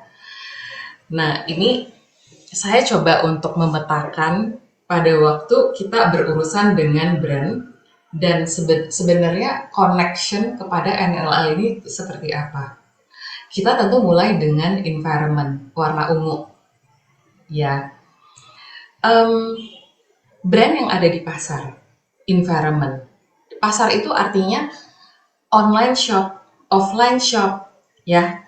Atau shop manapun lah, mau pasar tradisional, mau supermarket, online shop, e-commerce, dan sebagainya. Ya kan? Pada waktu saya ada di environment itu, saya melihat sesuatu. Jadi saya memutuskan, saya ingin nih membeli si brand A, behavior saya yang biru. Ya kan? Pada waktu saya ingin membeli si brand A, tentu saya perlu mengukur capability saya. Saya ingin membeli brand A karena saya punya kemampuan untuk membeli si brand A tersebut. Gitu ya. Kenapa saya memutuskan untuk membeli brand A? Karena saya believe brand A ini dapat memenuhi kebutuhan saya. Ini contohnya sabun mandi. Ya, sabun mandi ini saya beli karena saya percaya bahwa dia bisa memenuhi kebutuhan saya sehingga saya menjadi bersih kalau saya membeli brand A. Ya, kenapa brand A dan bukan brand B? Karena si brand A ini sesuai dengan identitas saya, identity. Kok bisa? Karena brand A ini dia mengklaim bahwa pada waktu dia bikin produk ini dia tuh ramah lingkungan, jadi dia nggak buang-buang hasil pembuatan si brand A ini, si sabun-sabun ini, dan mengotori lingkungan. Dan saya adalah orang yang memang ingin memakai produk-produk yang ramah lingkungan. So actually brand A ini sesuai dengan identitas saya dong, sama-sama pengen melestarikan lingkungan dan nggak mau lingkungannya itu menjadi kotor. Ya, kalau purpose itu adalah si brand A ini pada waktu dia menjual produknya mereka, dia ternyata menyumbangkan sebagian penghasilannya itu kepada community. Community-nya tuh bisa misalnya distribution channel-nya, toko-toko yang menjual produk ini, anak-anak dari karyawan-karyawannya gitu. Jadi pada akhirnya kenapa saya memilih si brand A ini, karena memang dia punya purpose lain selain mencari keuntungan. Selain cari untung, dia juga mengkontribut sebagian dari keuntungannya kepada si community yang mereka bantu. Termasuk distribution channel-nya, termasuk anak-anak karyawannya, termasuk orang-orang yang membantu mereka membesarkan brand ini. Jadi, saya coba menghubungkan si brand pada waktu seseorang memilih dengan si NLL yang saya belajar dari Bumar. Nah, kan pada waktu kita belajar NLP ini kan katanya gini nih, NLP ini ada di setiap kehidupan manusia, ya kan? Ada di setiap langkah yang kita ambil pada waktu kita bikin decision, pada waktu kita merespon terhadap satu kejadian gitu ya. Jadi saya coba sebenarnya mengconnect si NLL ini dengan apa yang saya lakukan pada waktu saya membeli sesuatu. Dan yang tadi saya ceritain ini memang beneran saya lakukan, artinya saya alami si brand itu gitu Bumar. Jadi kenapa brand itu yang harganya relatively lumayan mahal dibandingkan dengan brand lain, karena memang identitinya sama dengan identitinya saya, artinya dia nggak ngerusak lingkungan loh, walaupun dia misalnya pakai bahan kimia untuk membuat si sabun. Lalu purpose-nya itu adalah dia selain menjaga lingkungan, dia juga mengkontribut kepada community-nya. Gitu sih. Jadi ada hal lain selain sebuah sabun untuk hanya membersihkan diri, gitu sih.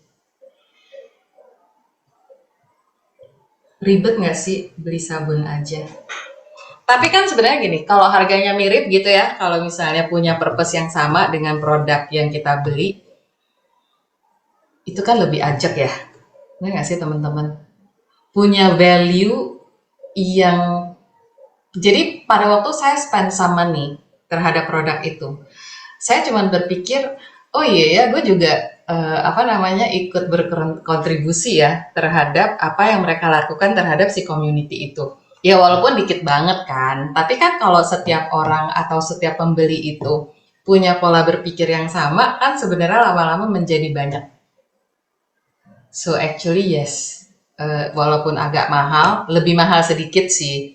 But then purpose itu, mereka punya purpose lain selain hanya menciptakan sebuah produk. Gitu. Itu yang bisa saya share teman-teman. Dan sedikit menambahkan, boleh ya Bu Linda? Silakan Bu Mar. Nah, ini adalah model yang diperkenalkan oleh Robert Dilts dari NLPU tentang logical levels, dan konsep ini, model ini banyak dipakai di berbagai bidang.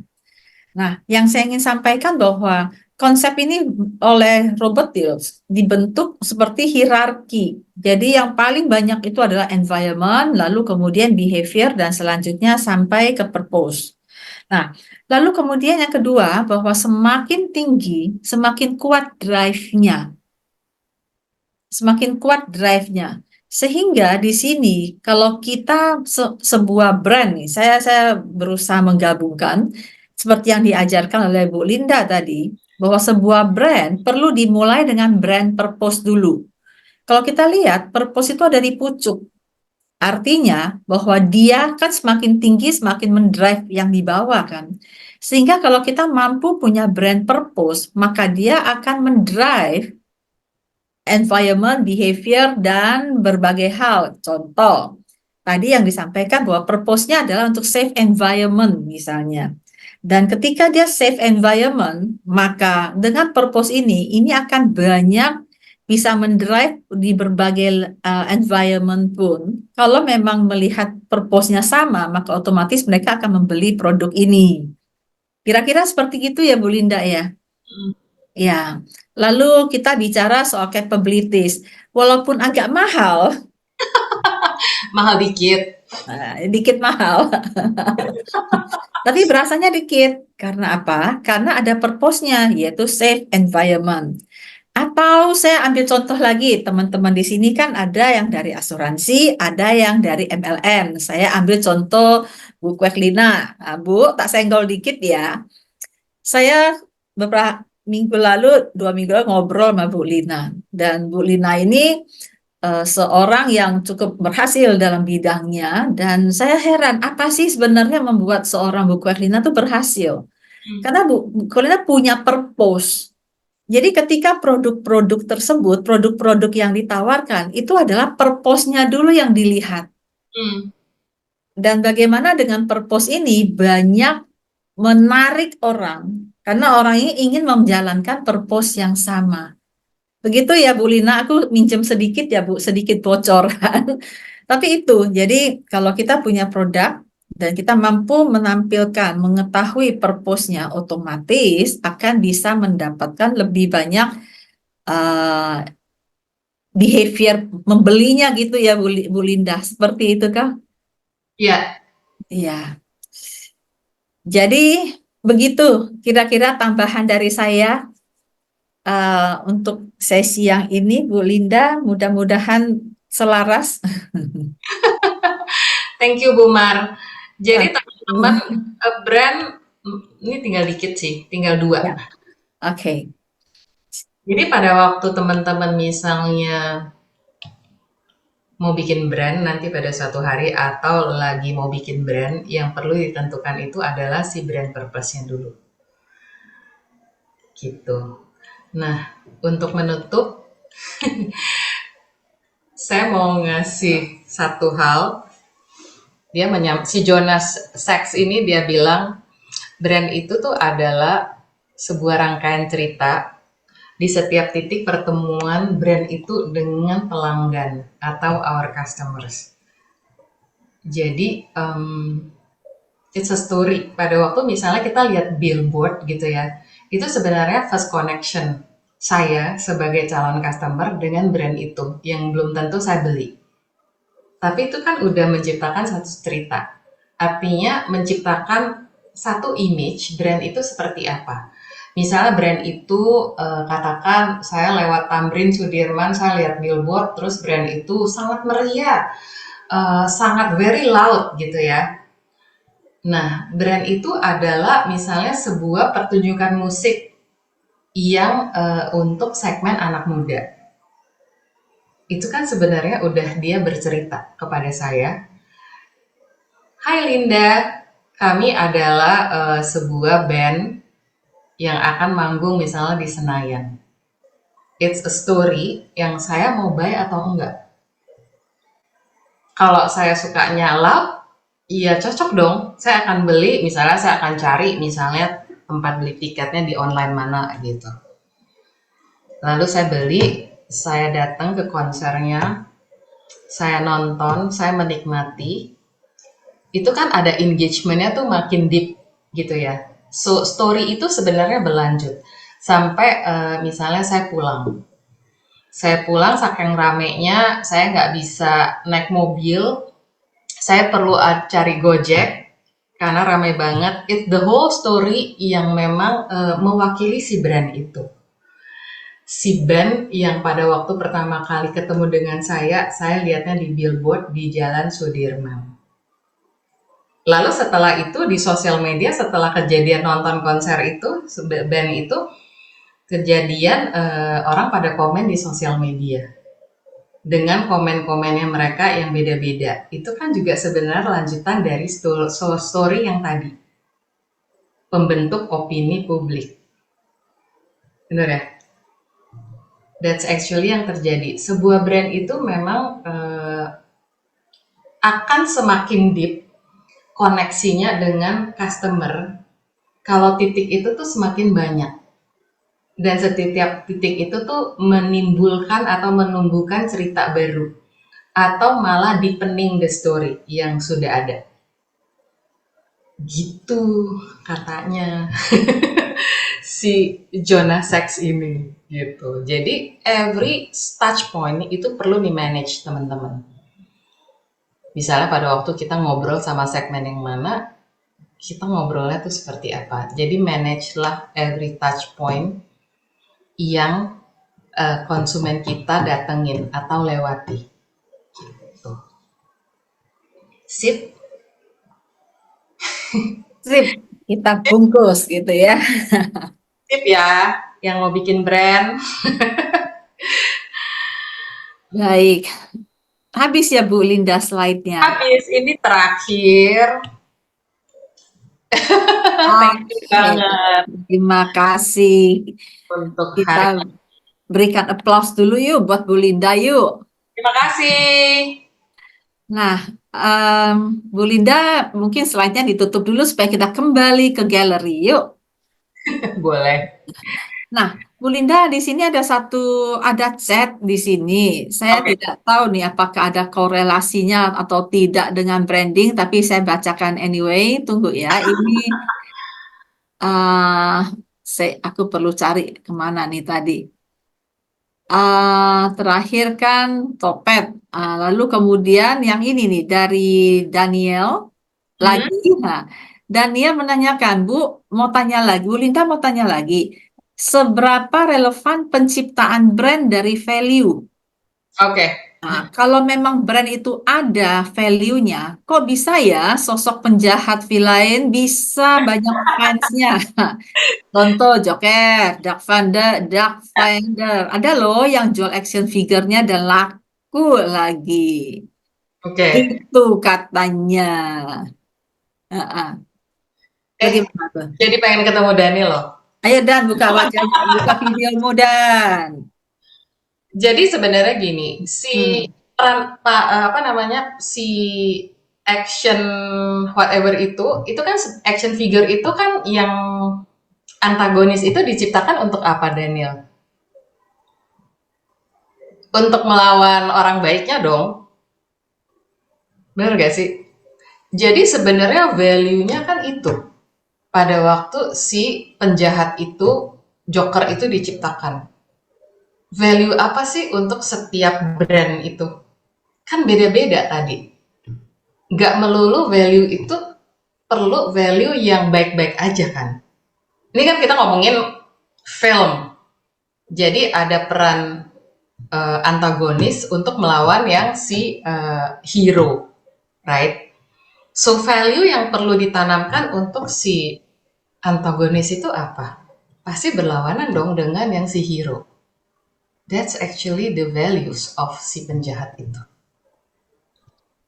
Ya kan? Jadi purpose-nya itu ngapain dulu pada waktu menciptakan Joker, menciptakan siapa sih yang lawan Batman, siapa sih yang lawan Superman. Itu kan banyak tuh. I don't know lah ya, pokoknya banyak lah ya itu si orang-orang tokoh-tokoh itu. Ya kan, purpose-nya apa pada waktu menciptakan si tokoh itu? Actually that's yang ditentukan dari setiap figur itu. Jadi nggak melulu perlu value yang menurut kita baik-baik saja. Karena kalau film-film action itu kalau misalnya nggak ada konfliknya jadi nggak seru dong. Ya, jadi pada waktu diciptakan tokoh jahat ini, tentu purpose-nya ada. Value yang ditanamkan apa? Ya pasti berlawanan dengan value ya orang baik itu, ya dong. Maka berkembanglah si cerita itu. Menurut saya sih gitu ya. Tapi Pak Daniel, orang jahatnya tuh selalu kalah. Iya kan? Di akhir cerita, ya nggak sih? Jarang loh, kecuali kalau misalnya yang ceritanya berseri gitu ya. Kan sering tuh sekarang tuh ya anak-anak itu. Saya nggak ngerti sih. Itu kayak misalnya to be continued to next episode apa gitu kan. Nah itu penjahatnya tuh masih hidup tuh biasanya. Tapi kalau misalnya di yang udah terakhir-terakhir tuh penjahatnya pasti kalah deh. Mostly. Justru saya sangat suka kalau jagoannya yang kalah gitu loh. Oh gitu. Nggak gitu loh kalau di film-film.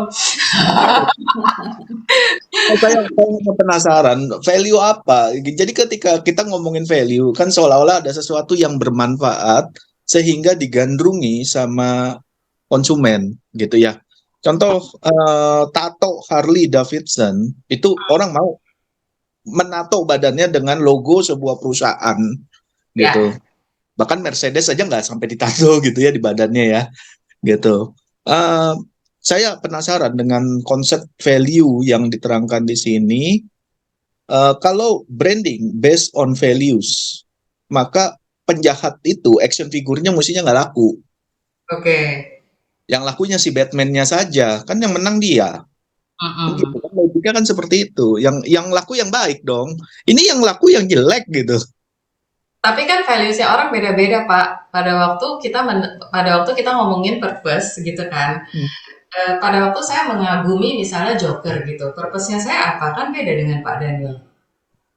Yes, seberapa relevan pembangunan values gitu ya. Ini apakah values yang disebut di sini adalah sesuatu yang baik-baik gitu, atau sesuatu yang memang karakter saja gitu. Kalau kita ngomongin bisnis brand, tentu values-nya beda dengan kalau misalnya kita ngomongin si action figure dong ya Pak. Kan ada commercial values. Nggak mungkin dong orang menciptakan si action figure itu kalau misalnya mereka bukan untuk profit oriented atau business oriented, ya kan? Tapi kalau misalnya kita ngomongin sebuah bisnis brand, tentu beda. Pada waktu kita misalnya jualan sebuah bank atau jualan sebuah produk dari sebuah company, tentu value atau purpose itu yang kita tawarkan kepada publik, ya kan? Misalnya gini, bank ini menjamin keselamatan uang Anda. Nggak mungkin dong kita bikin brand sebuah bank terus kita bilang, kita nggak jamin loh kalau uang lo hilang. That's the values. Tapi pada waktu kita ngomongin si figur penjahat ini, tentu ada business purpose di dalamnya. Ini emang jujur jago banget juga. Misalnya ngelawan si Batman aja kadang-kadang kalah dan sebagainya. Makanya anak-anak itu juga gandrung karena memang dia juga jago misalnya. Tapi kan ada purpose-nya pada waktu bikin si figur ini. Dia pengen jualan.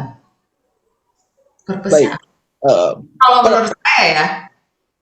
Iya, saya agak berpikir karena produk bervalues yes gitu, tapi menjadi beda mungkin enggak. Contohnya gini lah, kalau misalnya kita nginep di Hilton dengan Saripan Pacific, dengan misalnya Ritz-Carlton gitu, mereka di switch merek atau logonya.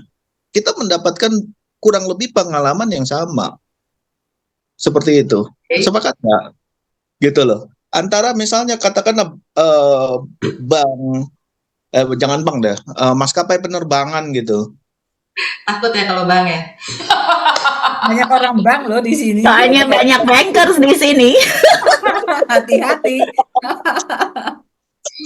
Saya mau sebut trainer ya, dia nggak enak juga. Banyak bankers di sini loh, hati-hati. Gitu. Baiklah. So, semuanya memberikan values yang sama, pasti semuanya ditulis lembaga uang Anda dijamin oleh lembaga ini, lembaga apa tuh yang LPS ya kalau nggak salah. Lembaga penjamin. Gini, Iya. itu pada waktu kita ngomongin sebuah brand, tentu nantinya kita akan ngomongin unique selling proposition. Ya, itu yang membedakan sebuah brand dengan produk yang sama dengan brand lain. Unique selling proposition itu tergantung lagi balik ke segmen yang kita mau jualan itu ke siapa. Artinya gini, sebagai konsumen atau sebagai nasabah bank, saya berbanking dengan banyak bank loh Pak. Walaupun dulu saya kerja di satu bank tertentu gitu ya. Tapi pada waktu ini saya sebut brand aja ya nggak apa-apa. Pada waktu saya berbanking dengan BCA, yang saya beli itu adalah kenyamanan bertransaksi.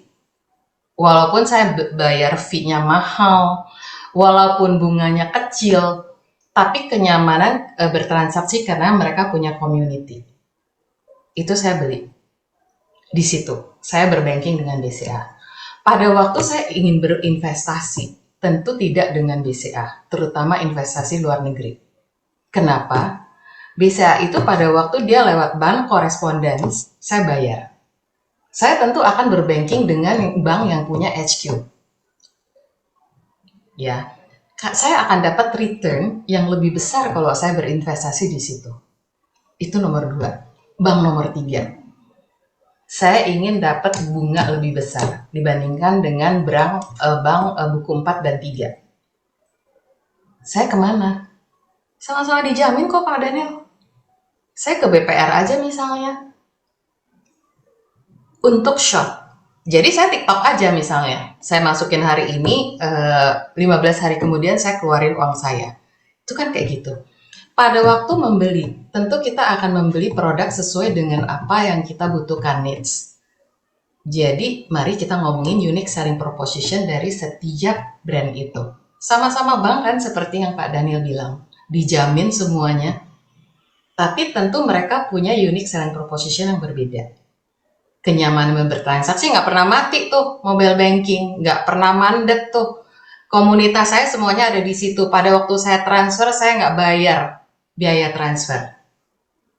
Pada waktu kita ngomongin investasi, of course not. Pada waktu saya perlu investasi luar negeri, saya akan cari bank yang punya HQ di luar negeri. Saya ingin bunga besar, kalau saya lagi BU, saya akan ke BPR hanya untuk 15 hari. Unique selling proposition. That's the brand. Yang memang perlu menentukan juga nantinya itu. Nanti tapi panjang loh, bisa 3 hari. Nah, karena waktu kita mau habis. Terima kasih.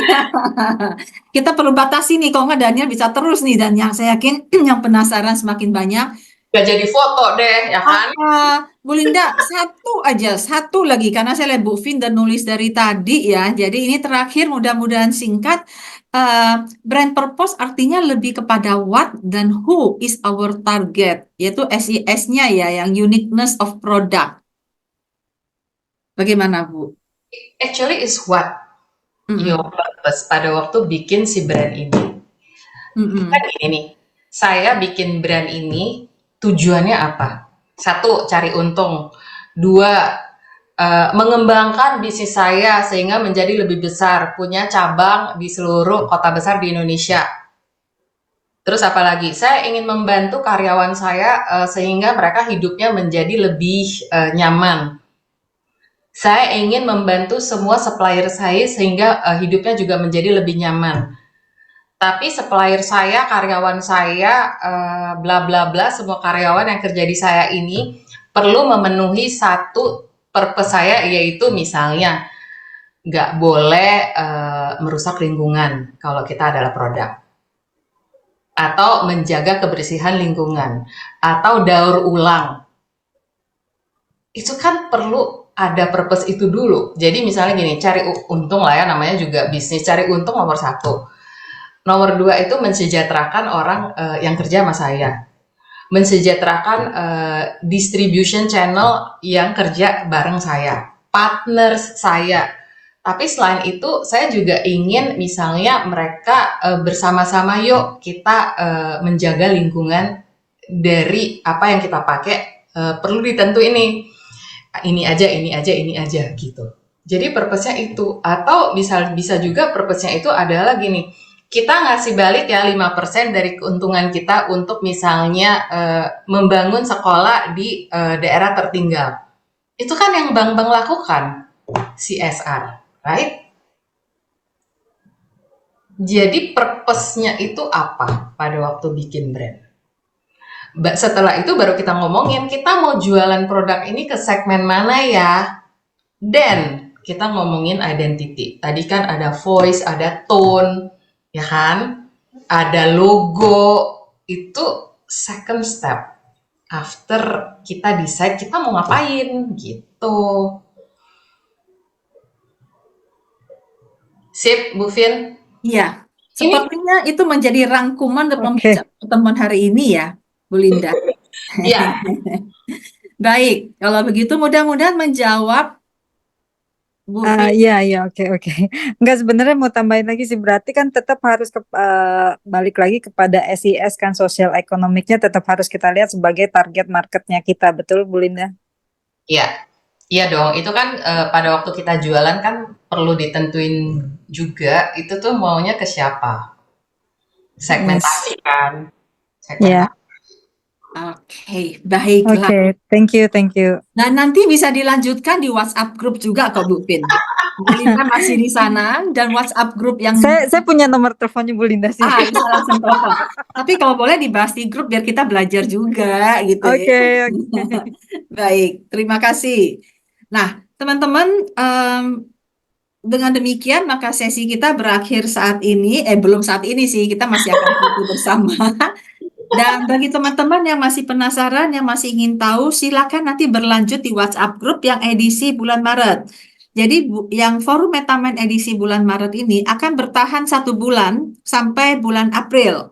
Nah, biasanya H-1 kita akan bubarkan grupnya sehingga teman-teman yang berada di grup Forum Metamind edisi bulan Maret sekiranya bisa bergabung ke Forum Metamind Induk. Karena di sana kita juga sering ada artikel, ada diskusi, dan paling tidak ada silaturahmi, salam selamat pagi, stay in touch ya. Kalau lagi sibuk diem semua begitu. Biasa Bu Linda kalau lagi sibuk hening kita di grup itu. Jadi stay in touch teman-teman, kita foto dulu bersama. Sekiranya berkenan teman-teman untuk menampilkan videonya, wajahnya supaya waktu foto ada wajahnya. Dan sambil teman-teman menampilkan wajahnya, saya beritahu bahwa ini rekaman sehingga besok kami akan kirimkan linknya berikut dengan PDF dari yang tadi dipaparkan oleh Bu Linda. Besok kami akan beritahu linknya. Oke, baik. Saya akan foto 2 layar di saya. Jadi ayo tampilkan wajahnya, senyumnya, mana senyumnya. Baik, kalau gitu saya mulai dengan yang pertama. 1, dan kemudian yang kedua. 1 lagi, dan kemudian tidak ada yang ketiga. Dan teman-teman, berita acara. Maka bulan depan kami akan shifting. Kalau bulan pertama Januari, Februari, Maret kita bicara soal branding, business, leadership, organisasi. Maka bulan April kami akan shifting ke keluarga. Bulan depan akan dibahas oleh seorang pembicara yang spesialisasinya toddler kali ya. Jadi kalau biasanya bicara soal family, bisa bicara soal teens, remaja, maka bulan depan akan dibawakan oleh seseorang yang membahas tentang bayi dari lahir sampai usia 5 tahun. Topiknya apa? Nanti kita bahas. Jadi bagi yang punya anak kecil di rumah atau mau punya baby atau yang punya cucunya masih baby, Pak Bas, dan teman-teman yang juga ingin tahu tentang baby dan juga tentang bagaimana ya saya nggak tahu, nggak mungkin kita mengenang masa lalu sebagai baby, tapi yuk stay in touch dan kita akan belajar bersama-sama di bulan depan. So itu saja dari saya. Terima kasih Bu Linda atas sharingnya. Bermanfaatkah buat teman-teman semua? Bermanfaat Yes, dong. kita berikan Bermanfaat hati dong. simbol buat Bu Bermanfaat. Linda. Yeay. Terima kasih Bu Linda. Terima kasih Bu Linda. Thank you, Mbak Terima Linda. kasih buat See teman-teman you. semua yang Terima telah kasih hadir Bu di sini. Linda, Bu Mariani. Terima kasih. Terima Stay in kasih. touch. Bu Linda, Bu Indif. Mariani.